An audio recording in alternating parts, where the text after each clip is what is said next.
А додека вие пакувате куфери за одмор, од Грција стигнуваат алармантни вести за честа појава на опасната риба зајак на плажите. Како да ја препознаете? Што ако ве допре? Како да бидеме безбедни кога сме на море? И со овој прилог не сакаме да направиме паника, туку напротив, да разјасниме некои работи за тоа како да се чувствуваме побезбедно на плажа и како да се однесуваме во лето. Ке зборуваме и за тоа кои се најчестите грешки околу исхраната што се прават за време на летниот одмор. Која козметика ни е пријател, а која непријател во лето? За новите токсиколошки закани ова лето. Разговараме со еминентниот професор и клинички токсиколог доктор Нико Беќаровски од Универзитетската клиника за токсикологија. Доктор Беќаровски, во последниве денови актуелна е темата поврзана со рибата зајак која што се шири на грчките плажи. Грчките власти излегоа со информација дека не постои против отров за оваа риба. Каков е ризикот за нашите туристи кои што одат таму на одмор? Така, некој посебен ризик реално нема, со оглед дека се работи за едно од 5-6 врсти на различни риби, пајаци, понатаму шкорпи, па и медузиве се тука, кои што се среќаат во овие потопли морења. Конкретно, кога веќе зборуваме за рибата зајак, таа всушност и не е автохтона сорта во овој реон. Она во Медитеранот влезе дури од кога е прокопан Суетскиот канал, така што реално незиното право станиште е Црвеното море, од каде што е дојдена. Како што настануваат климатскиве промени, ја наоѓаме се повисоко и повисоко. Веќе нема само во Егејското море, него и во Јонското и во Јадранското море, така што сите морења каде што одат пред се нашиве туристи се среќава. Инаку рибата зајак си го добил името поради тоа што малку устата тој да личи на зајачки заби, поради тоа е даден името. Инаку се работи за еден обичен термолабилен отров, кој што се наоѓа во незините фактички перки, се коски кои што се наоѓаат на грбот на рибата и од страна околу карлицата, тие се местата, а настанува пред се при убот, знае некогаш кога го одмара да биде лоцирана доле во песокот, така што може да нагазиме на низе. Исто така почесто се наоѓа во места каде што има повеќе алги, бидејќи она пред се храни со алгите кои што се наоѓаат во овие мориња. Неколку туристи беа нападнати од оваа риба. Што се случува во телото од овој отров? Значи се работи за отров кој што најчесто во најголем број на случаи делува локално. Тоа што повеќе ги плаши тие кои што ќе бидат жртви, ако може така да кажеме, при ова убодување со оваа риба е интензивна болка која што се јавува на самото место. Значи, кога ќе ја нагазиме ние самата риба, она преку испушта отров кој што пред се делува локално. Во суштина, сите луѓе кои што немаат изразито алергиски особини во себе, односно анафилактични својства за да развиваат алергии на други некои супстанци, се апсолутно безбедни, кај нив ќе настани една болна иритација на местото, едно изразито црвенило на местото, и интензивна болка, како што напоменав. Најчесто тоа ќе помине и само по себе за неколку дена, меѓутоа сега кога сме на одмор, па и не би сакале да ни пројде пола одмор во третирање на разни болки. Тоа што е интересно, напоменав дека е термолабилен отров, што значи дека при аплицирање на повисока температура, дејството на отровот ќе се намали. Многу често нашиве туристи кои што се наоѓаат таму грешат во смисол дека ставаат ладна вода, што е и очекувано да се стави нели нешто кога ќе предизвика црвенило. Напротив, овде треба да се земи вода на што повисока температура, значи некаде меѓу 42 па нагоре степени, секако колку што може да издржиме, да се потопи ногата во таква вода, да се седи околу 1 час, така што самиот отров ќе се раскрати. Кај сосема мал број на луѓе, значи кои што веќе си имаат алергени својства, може да предизвика некои благи локални манифестации. Докторе, оваа риба не се консумира, не се става во чинијата, тоа е нагласено. Се става? Се става, да. Да. Може да се јаде. Да, тоа е риба која што се јаде. Да. Како да бидеме внимателни при изборот? Еве, оние луѓе кои што сакаат морска храна, кои што сакаат риба, при изборот на купување на свежи морски плодови и морска храна и генерално при седнувањето во таверните, како да се заштитиме од тоа, од лош улов, како да знаеме дека консумираме правилна морска храна? Вака, генерално нема проблем, со оглед дека напоменав и оваа риба, и ража, втората риба која што предизвикува, која што е многу потоксична реално од оваа, па дури и пајаците и шкорпиите, сите тие имаат термолабилен отров. Што тоа значи? Ние риба сигурно нема да ја јадиме жива, па да биде отровна, значи кога ќе ја консумираме, таа претходно поминува низ тој термички процес на обработка, кога сите овие отрови едноставно ќе се разградат и стануваат комплетно безопасни за човекот. Тоа што е малку специфично за оваа риба е таа има многу развиен костен систем, така што поради тоа не е популарна, инаку се работи за бело рибје месо кое што е навистина квалитетно, малку е тешко сите тие коски што се наоѓаат во нејзе да се исчистат, инаку никаква опасност нема. Значи, кај сите овие морски плодови, поголем е проблемот кога ги консумираме во Скопје, бидејќи транспорт може да се расипи и така натаму. Свежите морски плодови кои што произлегуваат директно уловени се апсолутно безбедни за консумација и тука не треба да имаме никаков страх. Која е храна од висок ризик за овој период од годината? Мајонез под број 1. За жал нашиве деца секој сендвич им е преплавен со мајонез. Јајцата можат да бидат исто така многу лесни, месните производи знаат да се расипат и пред се млечните производи, сладолед и сите останати млечни. Докторе, кои се најчестите грешки што ги гледате во вашата пракса во летниот период? Прво да напоменам дека сите овие пациенти по правило треба да се третираат на инфективна клиника, бидејќи се работи за агенси, најчесто бактериски од типот на салмонела, шигела, кои што ги третираат колегите на инфектологија. Меѓутоа рачунаат труење, па многу често се јавуваат кај нас. Значи, првата слика секако доминира интензивно повраќање, проливи, гадење во стомах и така натаму. Кај голем дел од нив може да се, дури и во домашни услови, да се субституираат овие знаци на труење со земање на медицински јаглен кој што е универзален абсорбенс и ќе ги абсорбира овие отрови за некои 2 до 3 сати ќе се осетат подобро овие пациенти. А каква е сликата денес на токсикологија? Па денес на токсикологија сликата е малку неочекувана за овој летен период од годинава, кога обично сме некако порелаксирани затоа што генерално самоубиствените труења се многу почесто врзани со периоди кога е малку депресивно времето. Сончево време не би очекувале, меѓутоа во моментов навистина сме полни комплетни од капацитет исполнет. Доминираат труење со лекови пред се самоубиствени и за жал труење со корозивни средства по кои што сме меѓу водечките 5 земји во светот спрема бројот на жители кои што го имаме и кои што се навистина екстремно тешки и инвалидизирачки труења. Докторе, некаде прочитав дека требам да бидеме посебно внимателни и со мразот. Ледоматите кои што се наоѓаат во баровите, нели на плажите и така натаму во летниот период не се чистат редовно. Дали е точна информацијата дека и од мразот во пијалоците може да настане труење? Теоретски да, може да настане. Тоа обично се труење со вируси кои што се многу порезистентни на ниски температури, меѓутоа теоретски да може.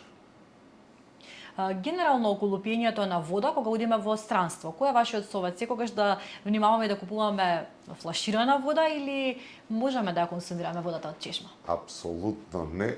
Јас еве, како и сите останати, многу често одам и во Грција и по останативе мориња, јас секогаш исклучиво користам вода од чешма. Прво и основно, сите испитувања покажаа, зборувам за европскиве дестинации, секако дека малце така поекзотични дестинации, таму би биле максимално предпазливи. Меѓутоа, генерално, Грција, Бугарија, Црна Гора, Албанија, тука се апсолутно безбедни во консумирањето на вода. Знам што ќе кажат голем дел од гледачите, Халкидики е прецен или местото каде што највеќе одиме. Може таму да има некогаш и малку да е потопла водата и све, меѓутоа сите тие води се претходно навистина испитани и се бактериолошки безбедни за консумирање. Дури од друга страна, ние консумираме многу често шишиња пластични. Како што гледаме, кај голем дел од маркетите, овие шишиња се оставени на надворешна температура, многу често се наоѓаат и пред самите маркети, па после се внесуваат. Пластиката, таму има категоризација, затоа и на секој шишанце стојат тие ознаки 5, 1, 2, 3, 4, 5, 7 и така натаму. Тие кажуваат за колкав степен од пластиката при топлина ќе се испушти во самата течност. Така што реално многу е поопасно да внесеме, секако тоа се микроелементи и сосема мали количини на труење, меѓутоа луѓе кои што редовно консумираат од пластични шишиња прецел, стаклени секако дека нема никаква опасност, треба да рачунаат дека целата таа пластика прece е ПВЦ материјал кој што во себе содржи микротраги, меѓутоа сепак содржи цијаниди. Што му прави алкохолот на телото во лето? Алкохолот на телото прави две манифестации. Едната е поради која што го консумираме, значи не опушта, не релаксира. Меѓутоа, тоа што е малку поопасно во летните услови е ние забораваме дека алкохолот во првата фаза е стимуланс, а потоа е депресор, а при самата таа депресија настанува и паѓање на крвниот притисок. Летото е период кога поради екстремните горештини нашиве крвни садови се нешто пораширени и затоа многу често и се советува и на пациенти кои што имаат хронична хипертензија во текот на летните месеци да ја намалат својата терапија, бидејќи истиот ефект се постигнува со помали дози. Сега, кога на таа топлина ќе внесете и алкохолот, кој сам по себе е вазодилататор, може да настанат колапси, односно хипотензивни кризи. Која козметика ни е пријател, а која ни е непријател во летото? Околу козметиката, во суштина, пред се со оглед дека веќе се поизразена е озонската дупка, значи летниот период за жал дојде време кога беззаштитен фактор веќе е ризично да се престојува на отворена површина, посебно за тие кои што сакаат подолго да одржат хидратација, младост на својата кожа. Така што генерално летно време пред се треба да бидат козметички препарати кои што во себе содржат и фактор за заштита од ултравиолетовите и пред се од инфрацрвените зраци. Што е оно што треба да го носиме со нас како прва помош кога одиме на плажа и со деца секако, за семена мала медицинска торбичка, за да можеме да се спасиме при убот на еж, при допир на медуза, убот од инсект или нешто слично? Што е оно што основно секое семејство треба да го има со себе кога оди на плажа? Па не само на плажа, генерално кога одиме на годишен одмор, секогаш советите се горе-доле исти. Треба добар антихистаминик, значи за појава на алергиски реакции. Секако дека треба да се има некој аналгетик при појава на температури, болки или така натаму. И јас секогаш советувам медицински јагле, бидејќи при промената на сите овие средини, голем дел од тие проливасти столици што се појавуваат, нелагодности што ни се јавуваат во нашиот дигестивен тракт, пред се резултат на промена на флората. Секое поднебје си има своја типична и специфична флора, така што ние кога ќе предиме од едно на друго место, многу често тие почетни нелагодности што ги осеќаме се токму резултат на промена на таа флора.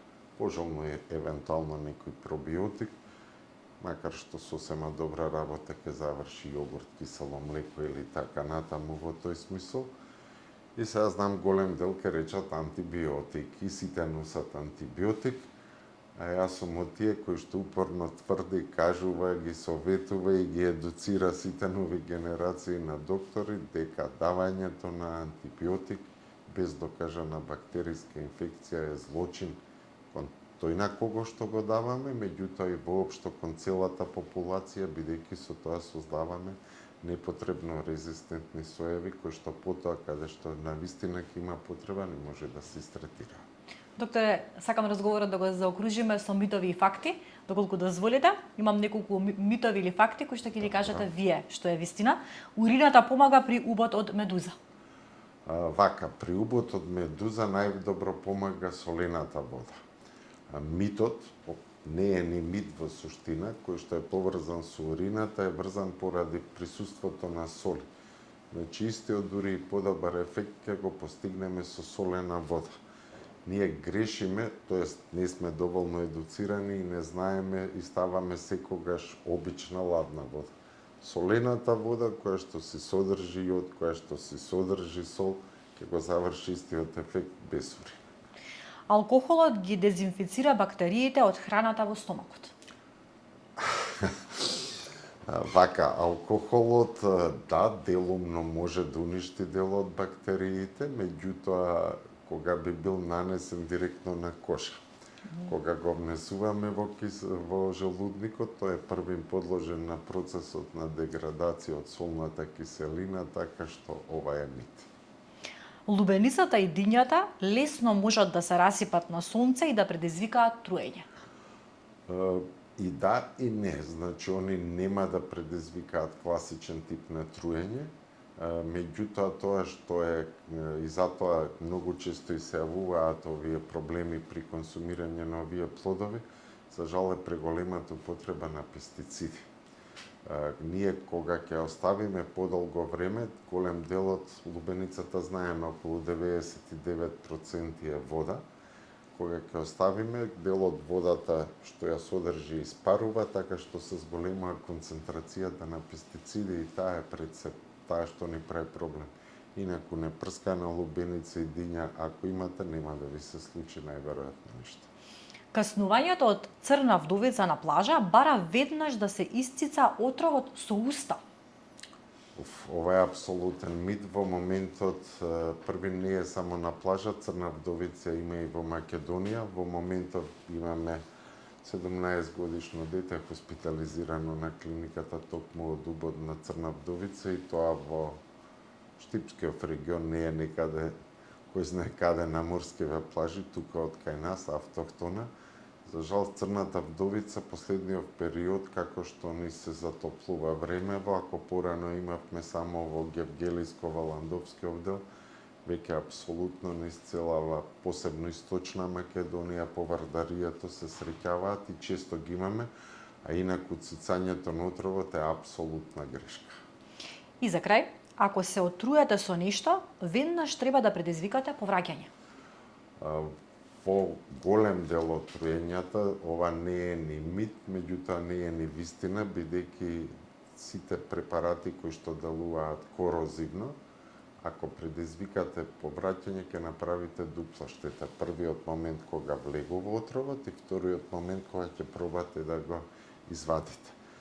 Повраќањето може да има ефект, макар што не би го советувал од неколку причини, бидејќи никогаш не сте сигурни дека при процесот на повраќање најчесто нели со два прсти ставање така е дека еден дел од отров од желудечната течност која што ја вадите нема да пројде во дишникот па да направиме некое воспаление.